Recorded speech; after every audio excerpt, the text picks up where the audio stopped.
Ensuite, on part sur le bilan carbone du data center. Donc là, vous pouvez vous poser la question, pourquoi on fait un bilan carbone des data centers sur lesquels on a fait une ACV?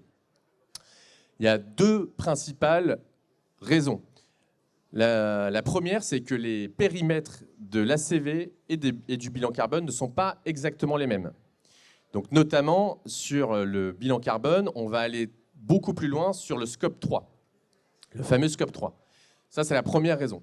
La deuxième raison, c'est que l'ACV, aujourd'hui, vous n'avez pas de forte réglementation qui vous oblige à réaliser une analyse de cycle de vie.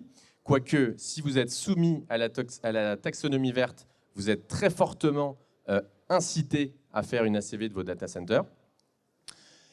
Mais il n'y a pas de réglementation très stricte. Alors qu'à l'inverse, vous le savez, le bilan carbone, la plupart des entreprises aujourd'hui ont des obligations légales de faire des bilans carbone et de fournir cet impact par scope. Donc là, en fait, on va faire un travail supplémentaire.